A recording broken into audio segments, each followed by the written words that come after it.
Hello dear students, मैं हूं doctor Shivjot Gill और आज का जो हमारा टॉपिक है वो है जेंडर सेंसिटाइजेशन।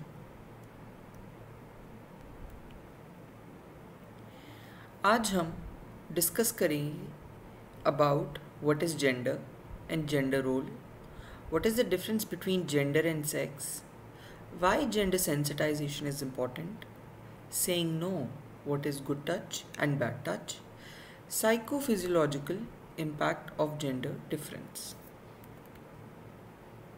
तो आइए सबसे पहले समझते हैं कि व्हाट इज जेंडर।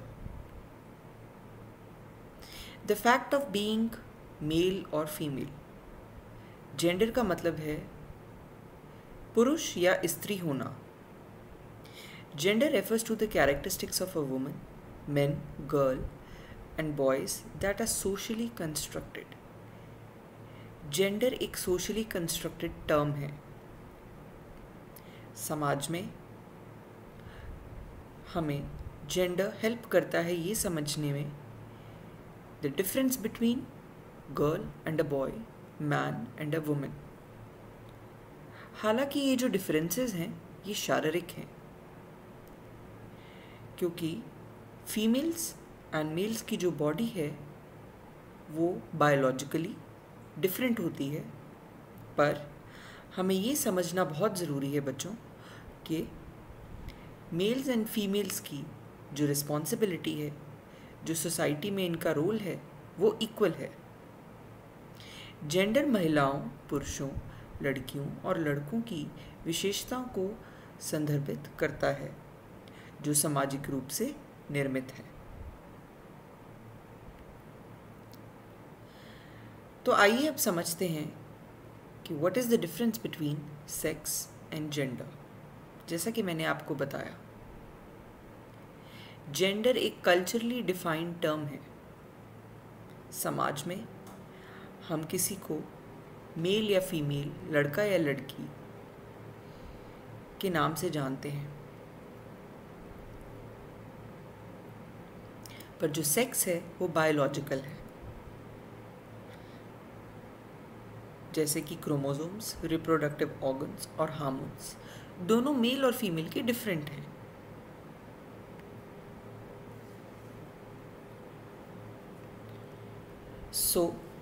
जो सेक्स है वो मनुष्य और जानवरों में जैविक विशेषताओं के एक सेट को संदर्भित करता है।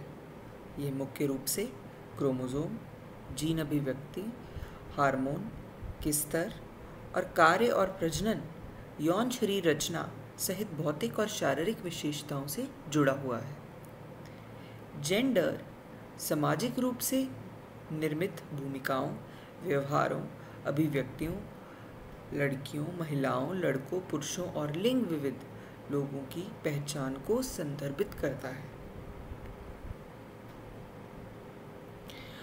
अब समझते हैं कि जेंडर रोल क्या है।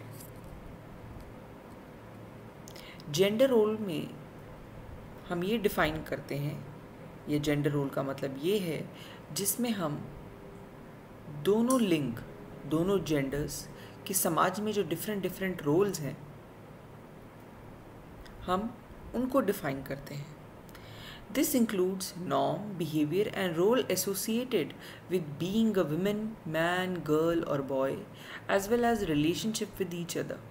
भाई बहन होना, माता पिता होना, ये एक सामाजिक रोल्स हैं। ये एक हमारी सोसाइटी की तरफ ड्यूटीज़ हैं, एक सोशली डेवलप्ड ड्यूटीज़ हैं जो हम अपनी पूरी लाइफ में निभाते हैं।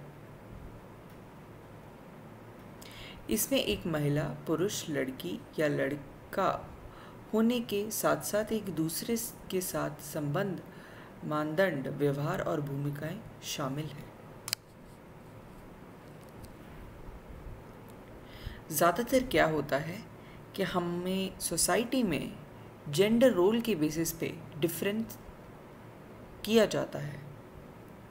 जैसे कई लोग ये मानते हैं कि कुछ काम ऐसे हैं जो सिर्फ लड़के कर सकते हैं और कुछ काम ऐसे हैं जो सिर्फ स्त्रियों को करने चाहिए। इन भेदभाव के कारण जो लोग हैं वो जेंडर डिस्क्रिमिनेशन फेस करते हैं। और बच्चे ये याद रखिए कि जेंडर डिस्क्रिमिनेशन सिर्फ स्त्रियों के साथ नहीं होता, ये पुरुषों के साथ भी हो सकता है।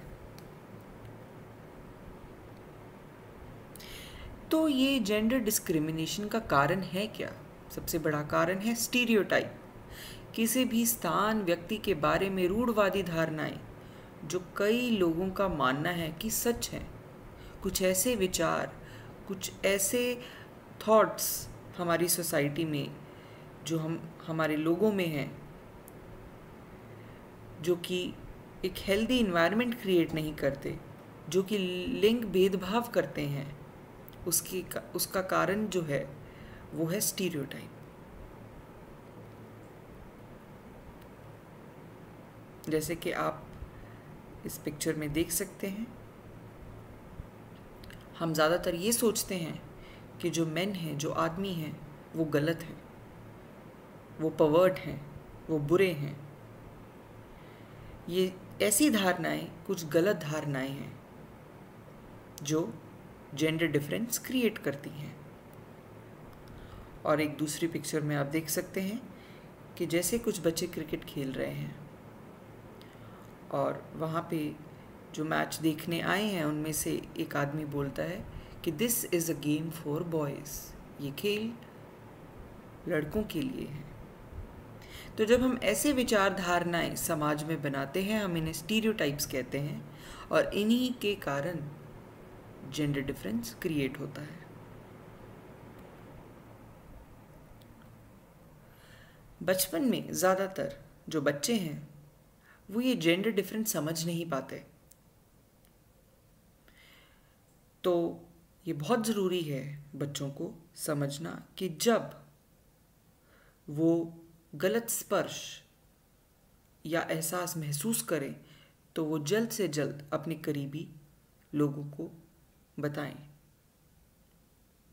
तो आइए अब समझते हैं what is good touch and bad touch. अच्छा स्पर्श, गुड टच। जब कोई आपको गले मिलता है, जब कोई आपका अपना आपको आपके बारे पूछता है, आपसे मिलता है, तो आपको एक खुशी महसूस होती है। ऐसे टच को, ऐसे स्पर्श को हम गुड टच कहते हैं। पर जब कोई आपको दुख पहुंचाता है, आपसे बुरा व्यवहार करता है, आपको गलत तरीके से छूता है, तो उसे हम बैड टच कहते हैं।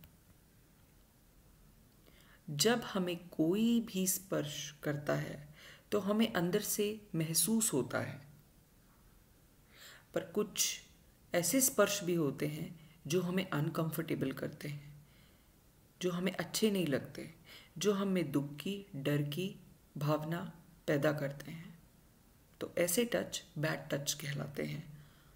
और बच्चों, जिस समय आपको ऐसा महसूस हो, आपको जल्द से जल्द अपने करीबी दोस्तों, अपने माता पिता को तुरंत बताना चाहिए।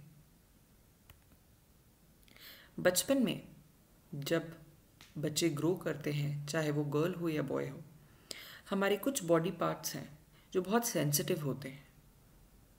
अगर हमें गलत तरीके से वहाँ स्पर्श किया जाए या हमें गलत स्पर्श महसूस हो, तो हमें जल्द से जल्द इसके बारे में अपने पेरेंट्स को, अपने दोस्तों को, अपने टीचर्स को बताना चाहिए। जैसा कि आप इस पिक्चर में देख पा रहे हैं, जो रेड में एरियाज़ हैं वो आपके सेंसिटिव एरियाज़ हैं। अगर आपको कोई गलती से वहाँ टच करता है और आपको अनकंफर्टेबल फील करवाता है, तो आपको इसके बारे में तुरंत अपने पेरेंट्स को या अपने टीचर्स को बताना है। जैसा कि आपने समझा प्रीवियस पिक्चर्स में कि गुड टच और बैड टच स्पर्श से महसूस हो जाता है। ये भी जानना बच्चे बहुत ज़रूरी है कि जब आप खिलाड़ी हैं, आप बहुत लोगों से मिलते हैं, आप ग्राउंड में बहुत लोगों से मिलते हैं, आप ग्राउंड के बाहर बहुत लोगों से मिलते हैं। आपको ये समझना ज़रूरी है कि कोई आपको किस तरीके से ट्रीट कर रहा है। अगर आपको लगता है कि आपको कोई गलत तरीके से टच कर रहा है या आपको कोई तंग कर रहा है या आपको डर का एहसास होता है, तो आपको तुरंत अपने कोचेस को बताना चाहिए, या फिर आप अपने टीचर्स को बताएं या उन लोगों को बताएं जो आपको तुरंत मदद कर सकें। ज़्यादातर क्या होता है कि जब आप जेंडर डिफरेंस महसूस करते हैं, कुछ ऐसी गेम्स होती हैं स्पेशली टीम गेम्स में जब आपको जेंडर डिफरेंस बहुत महसूस होता है, तो इस जेंडर डिफरेंस के कारण बहुत बच्चे मानसिक तनाव का शिकार बन सकते हैं, जो कि परफॉर्मेंस में बहुत इम्पैक्ट क्रिएट करता है। हमें बच्चे ये जानना ज़रूरी है कि हमारे इन्वायरमेंट में, स्पेशली अगर आप एथलीट हैं, तो सिर्फ एक खेल का मैदान नहीं होता, हमारी पर्सनल लाइफ भी है, हमारा स्कूल भी है, हमारे पेरेंट्स भी हैं। ये सब चीज़ें हमारी लाइफ पे इक्वल इम्पैक्ट करती हैं। इन सब चीज़ों का हमारी लाइफ में बहुत इम्पॉर्टेंट रोल है, और अगर इनमें से कोई भी चीज़ इम्बैलेंस हो तो वो हमारे लिए एक प्रॉब्लम बन सकती है।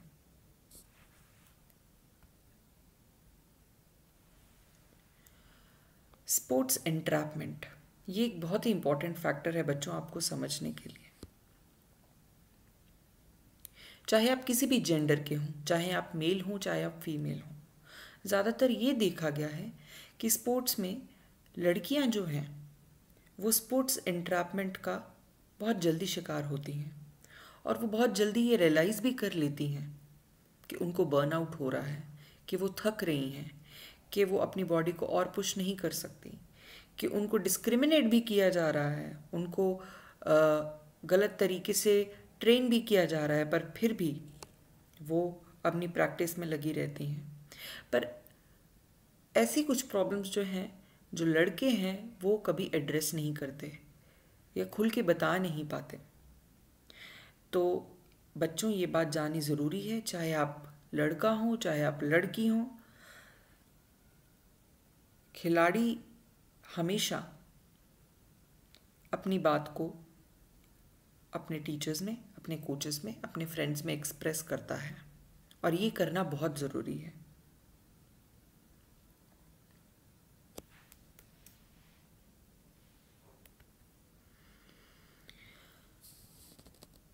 सबसे इम्पॉर्टेंट पॉइंट है when the trust is exploited in youth sport.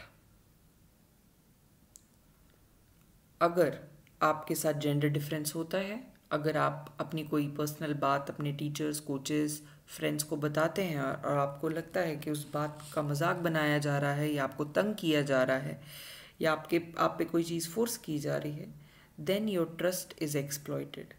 तो ऐसे केस में बच्चों ये बहुत ज़रूरी है कि आप अपने सब करीबी लोगों को अपनी सिचुएशन के बारे टाइम टू टाइम इन्फॉर्म्ड रखें।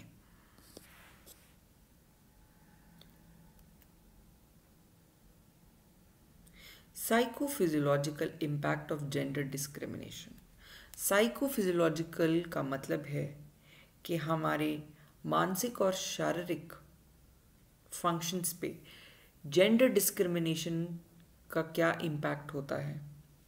जाहिर सी बात है बच्चों ये जानना कि जब हम जेंडर डिस्क्रिमिनेशन का शिकार होते हैं, जब हमारे साथ भेदभाव होता है, ज़रूरी नहीं जेंडर के बेसिस पे भी और रीजंस के कारण भी, तो हमें मेंटली और फिज़िकली बहुत चैलेंजेस फेस करने पड़ते हैं। हम एक थकान महसूस करते हैं, हम चीज़ों में इंटरेस्ट नहीं लेते, हम चीज़ों में पार्टिसिपेट नहीं करते। तो ये सबसे ज़रूरी है जानना कि आपकी हेल्थ का और आपके जेंडर का एक बहुत ही स्ट्रॉन्ग रिलेशनशिप है। आइए पहले समझते हैं कि हेल्थ क्या है। पिछली स्लाइड में हमने समझा अबाउट जेंडर, और अब हम समझेंगे what is health. Health is defined as a complete state of physical, emotional and social wellbeing. Every individual, no matter girl or boy, have equal right to ask for support in case they feel threatened, scared or mentally exhausted. इसका मतलब ये है बच्चों कि अगर आपको लगता है कि जो आपके साथ डिस्क्रिमिनेशन हो रही है या आप पे कोई फोर्सफुली आपको बर्डन कर रहा है, तो it is very important that आप अपनी हेल्थ को इम्पैक्ट ना होने दें। और इसके लिए सबसे ज़रूरी चीज़ ये है कि आप अपने आप को मेंटली स्ट्रांग बनाएं, मेंटली टफ बनाएं। उसके साथ साथ जो आपके सराउंडिंग में जो आपका सपोर्टिंग स्टाफ है, जो आपका टीचर्स हैं, कोचेस हैं, उनको हर चीज़ के बारे में इन्फॉर्म्ड रखें।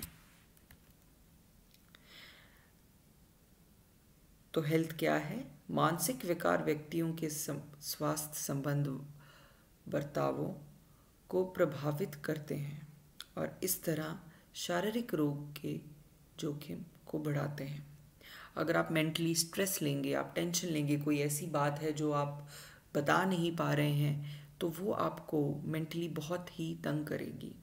आप परफॉर्मेंस नहीं दे पाएंगे, आप अच्छे से ट्रेनिंग नहीं कर पाएंगे। इसलिए बहुत ज़रूरी है कि अगर आपको कोई मानसिक तनाव है, आपको कोई डिस्क्रिमिनेट करता है, तो इसके बारे में आप तुरंत से तुरंत अपने दोस्तों को या अपने टीचर्स को बताएं। क्योंकि जब तक हम नहीं बताएंगे, जब तक हम नहीं बोलेंगे, तो हम ये स्ट्रेस फील करते रहेंगे और ये और भी चीज़ों को हमारी लाइफ में इम्पैक्ट करेगा। शारीरिक स्वास्थ्य और मानसिक स्वास्थ्य का एक बहुत ही निकट संबंध है। Mental health has impact on, जैसे कि आप में से ज़्यादातर अभी पढ़ाई भी कर रहे हैं, तो जाहिर सी बात है कि अगर आप मानसिक रूप से टेंस्ड रहेंगे, स्वस्थ नहीं रहेंगे, तो आपकी पढ़ाई पे भी इम्पैक्ट आएगा, आपकी ट्रेनिंग क्वालिटी पे, आपकी रोज़ की लाइफ पे इम्पैक्ट आएगा, आपके पर्सनल रिलेशनशिप पे इम्पैक्ट आएगा।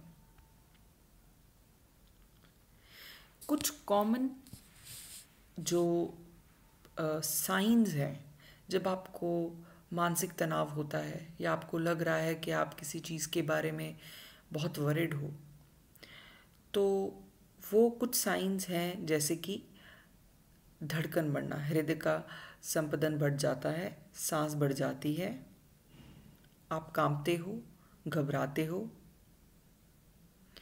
मानसिक प्रभाव ये है कि आप एकाग्र नहीं रहते, आप निर्णय नहीं ले पाते किसी चीज़ के लिए, आपका कॉन्फिडेंस गिरता है, आत्मविश्वास गिरता है, आप चिड़चिड़े हो जाते हो, आप हंस के लोगों से बात नहीं करते हो, आप डरते हो, चिंतित रहते हो। तो ये कुछ बहुत ही कॉमन पॉइंट्स हैं जो कि स्टार्टिंग है, आपको एक सिग्नल देते हैं कि आप मानसिक रूप से टेंस्ड हो रहे हो या आप स्ट्रेसफुल हो रहे हो। अब बारी आती है role of sports comrade in safeguarding athletes. एक बहुत इंपॉर्टेंट पॉइंट है और स्पेसिफिकली कोचेस के लिए ये बहुत ही एक इम्पॉर्टेंट पॉइंट है जानना कि उनका एक बहुत ही इम्पॉर्टेंट रोल है एथलीट्स को गाइड करना और ट्रेन करना, specifically in the young age. तो कोचेस क्या कर सकते हैं, ये मैंने पहले भी बहुत बार डिस्कस किया है और मैं फिर से इन पॉइंट्स पे स्ट्रेस करना चाहूँगी कि एक ऐसा ट्रेनिंग एनवायरनमेंट हमें क्रिएट करने की ज़रूरत है जिसमें एथलीट इंजॉय करें, जिसमें एथलीट अपनी गेम को सीखें भी, प्लस वो उसको एक इंजॉयमेंट के पर्सपेक्टिव से भी समझें। Encourage multiple sports participation as opposed to single sports specialization. आप वीकली कोई रिक्रिएशनल गेम्स रख सकते हैं, आप वीकली कोई ग्रुप डिस्कशंस एथलीट्स की रख सकते हैं, और जब आप ऐसा कुछ कंडक्ट करें एथलीट के साथ, उस समय पे आप एथलीट्स के ग्रुप को मिक्स्ड ग्रुप बना सकते हैं, बॉयज़ एंड गर्ल्स को इक्वली डिवाइड कर सकते हैं ग्रुप्स में, और मिक्स्ड ग्रुप एक्टिविटीज़ बहुत ही हेल्प करती हैं एक स्पोर्टिंग, स्पोर्टिंग स्पिरिट को एनकरेज करने के लिए। एथलीट्स को जो सबसे इम्पोर्टेंट चीज़ है सिखाना वो है कि उनको एक रियलिस्टिक थिंकिंग रखनी चाहिए। अपने गोल सेटिंग उनकी रियलिस्टिक होनी चाहिए। उनको अपनी कैपेबिलिटीज़ और वीकनेस के बारे में पता होना चाहिए, चाहे वो गर्ल्स हों चाहे वो बॉयज़ हों। इस बात में कोई डिस्क्रिमिनेशन नहीं होनी चाहिए कि कोई अगर पर्टिकुलर स्किल है या मूव है वो लड़के कर सकते हैं या लड़कियां नहीं, या लड़कियां कर सकती हैं या लड़के नहीं। सो एथलीट्स को कंप्लीट अवेयरनेस होनी चाहिए अपनी कैपेबिलिटीज़ की, जो कि तभी आएगी जब कोचेस उनसे रेगुलरली उनकी परफॉर्मेंस के बारे में डिस्कस करेंगे। Avoiding pressurising the athlete. Athlete को प्रेशराइज करना एक सबसे बड़ा नेगेटिव पॉइंट है, स्पेसिफिकली उस समय पे जब वो एक बहुत ही डिफ़िकल्ट लर्निंग फेज़ में से गुजर रहे हो। फॉर एग्ज़ाम्पल, अगर वो कोई नई टेक्निक सीख रहे हैं, नया स्किल सीख रहे हैं, तो कुछ समय लगता है यंग एथलीट्स को उस चीज़ को अडेप्ट करने के लिए। तो कोचेस को बहुत इम्पॉर्टेंट है इस चीज़ को समझना कि वो अपने एथलीट्स को according to the age treat करें। एंड ऑल्सो कुछ एथलीट्स होते हैं, चाहे वो गर्ल हो चाहे वो बॉयज़ हो, वो फिज़िकली रेडी नहीं होते हैं किसी गेम को एग्जीक्यूट करने के लिए, but after a certain time उनमें एक क्षमता बिल्ड हो जाएगी जिससे वो अपने उस पर्टिकुलर स्किल को अच्छे से कर सकें। तो आप प्लीज़ अपने एथलीट्स को टाइम दीजिए to build up, to improve in their sport and avoid pressurising. Finally, allow the athletes to have autonomy. Autonomy का मतलब है, हमें बहुत इम्पॉर्टेंट है ये करना कि हम यूथ से ही अपने एथलीट्स को सेंस ऑफ रिस्पॉन्सिबिलिटी सिखाएं, जहाँ कि वो अपनी गेम की प्रेपरेशन से लेके अपने एवरीडे रूटीन तक की एक रिस्पॉन्सिबिलिटी लें।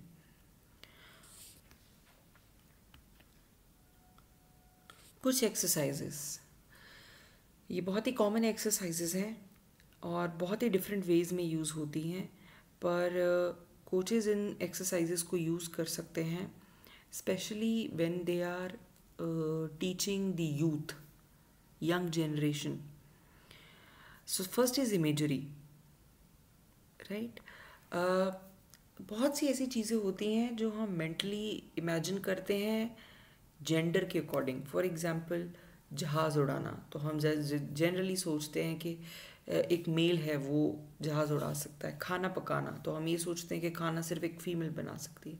तो ये जो मेंटली इमेजेस हमारे एथलीट्स की बनी हुई हैं या हमारी सोसाइटी में बनी हुई हैं, कोचेस इसमें एक बहुत इम्पॉर्टेंट रोल प्ले कर सकते हैं by giving their athletes exercises, या जो आपके फ्री सेशंस होते हैं वीकली, उसमें अपने एथलीट से डिस्कस करना on different topics about about the gender difference और जेंडर इक्वालिटी, राइट। उसके अलावा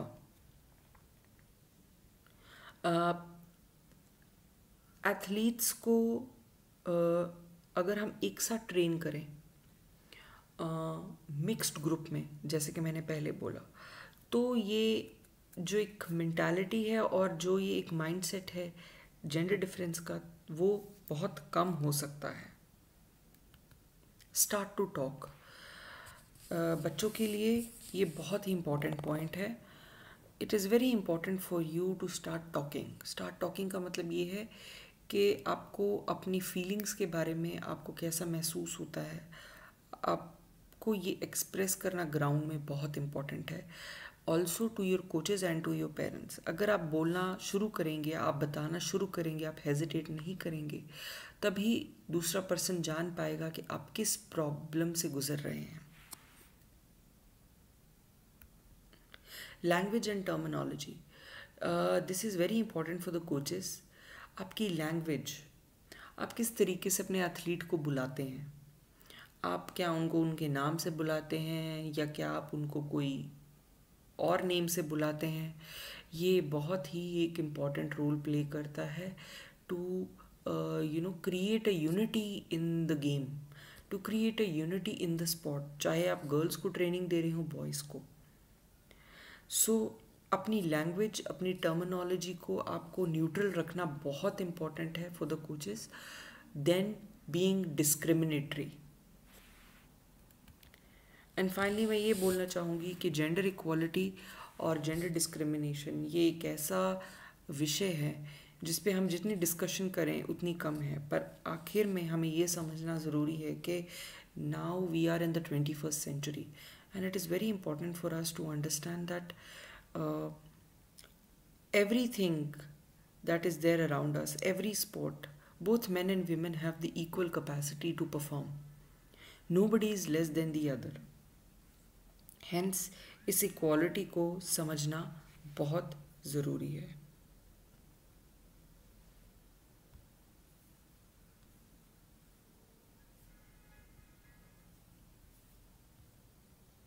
सो आई होप आपको मेरी प्रेजेंटेशन पसंद आई होगी. Thank you very much.